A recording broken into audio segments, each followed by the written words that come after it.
everybody, Steve Hoffman here. Today I'm going to share with you a little known secret on how you can increase your golf speed, distance, power, accuracy and consistency in literally just about 5 minutes. This exercise has been perfected over the past 15 years by some of the best athletes in the world, but of course most of them won't talk about it because it actually works.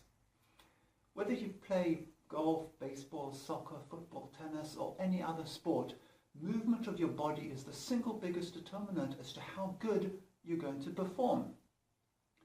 In order to maximize your performance, you need your movements to be fast, powerful, accurate and consistent. And to achieve this, you need two things in addition to just having big muscles.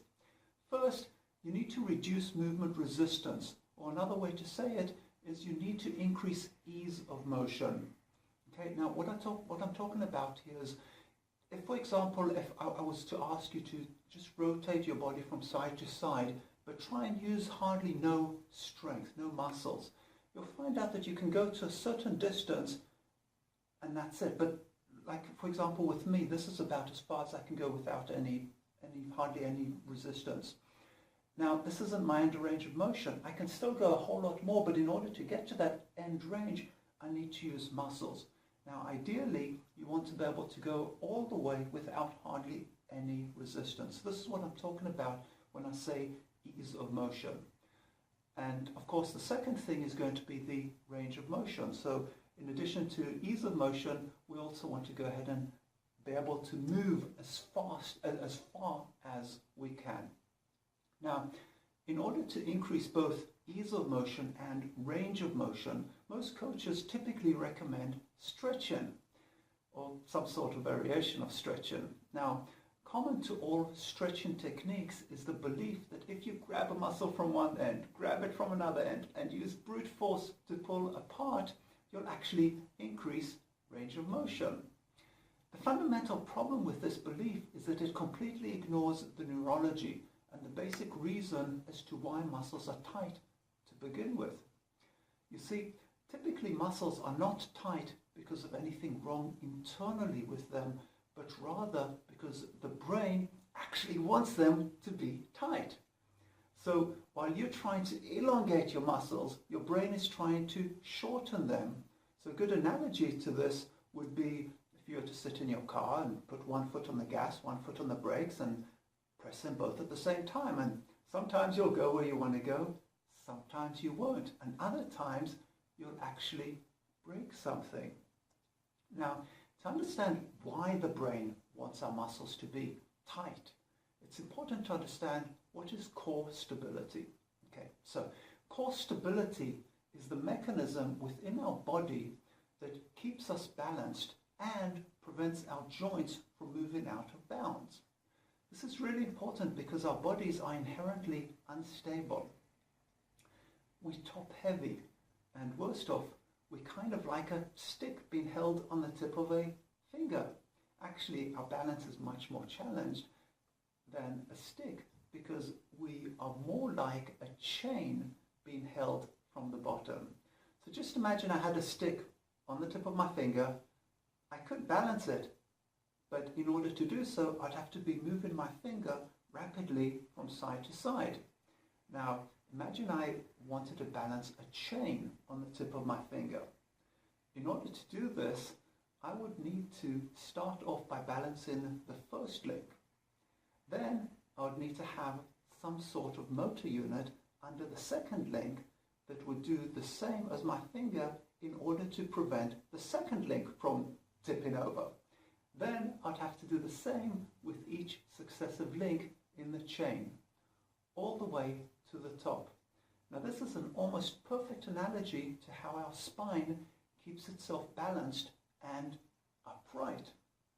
Under each vertebral bone in our spine, we have special muscles that sole goal is to keep the vertebrae above it balanced and prevent it from falling beyond its natural range of motion.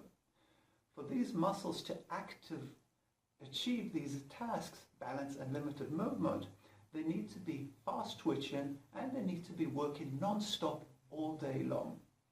Because preventing ourselves from falling down is not something that's done only when we exercise. Of course, these muscles also need to be in the right place to do their job. These muscles are generally referred to as core stabilization muscles. They are very small muscles and they interconnect anywhere between 2 to 5 adjoining vertebrae. We have about 180 of them out of about 680 in total, and they're all wrapped up around our spine within about 1 inch radius. In contrast to these core stabilization muscles, we also have locomotive muscles, which are primarily tasked with movement. These muscles are big, slow twitching, and can accelerate from 0 to 100 very fast, but cannot be firing all day long. When forced into this, they'll spasm and cram. Okay, now you know what core stability is. You can see how deficiency in it would cause balance problems and disc failure, as spinal joints would move out of bounds. As a side point, mistakenly, most people think compression causes disc failure. In fact, it is the movement of spinal joints out of bounds that primarily cause disc failure. To the extreme, if spinal joints were to completely move out of bounds, we would die. But this doesn't happen thanks to a miraculous protective mechanism we have in our bodies. When our brain detects deficiencies in core stability, it tightens up our locomotive muscles in the vicinity of the instability, effectively using our locomotive muscles as a supportive brace to protect the vulnerable area. The problem with this protective mechanism is that the locomotive muscles are not suited for stabilization. They don't control specific joints, and they're not built to be firing all day long, non-stop.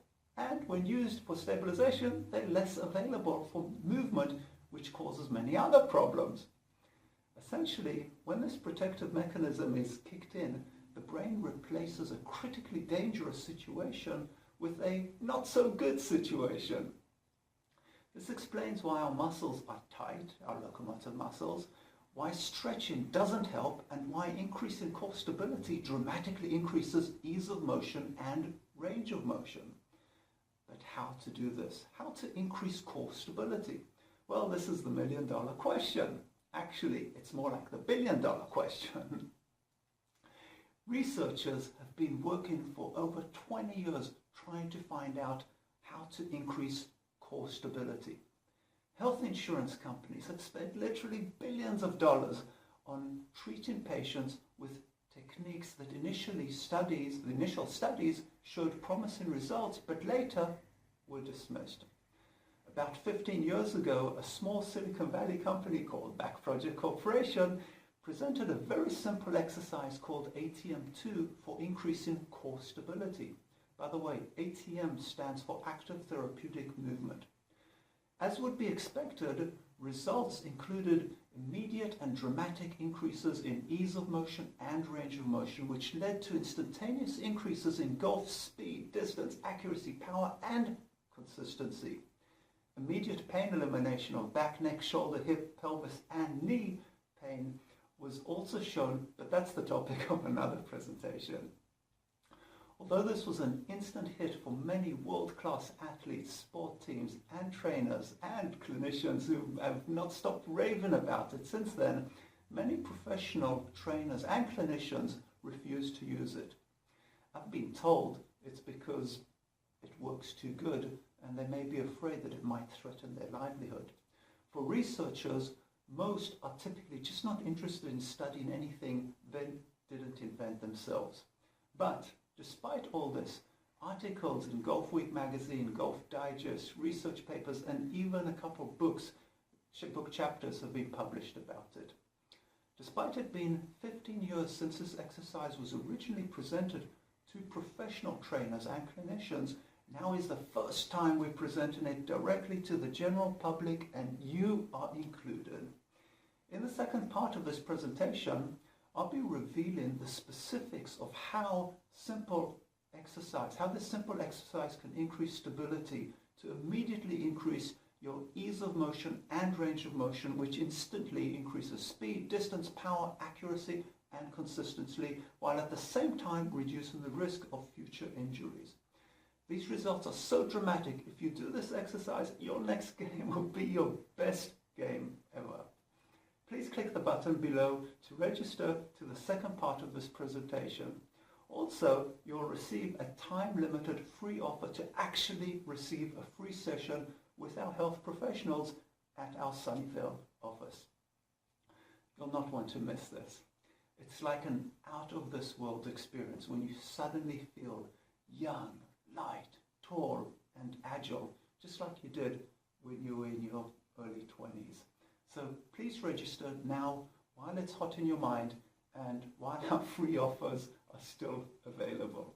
This exercise is so potent, it also eliminates the most common back, neck, shoulder, hip, and knee pains in just a few minutes. But as I mentioned earlier, that's the topic of another presentation.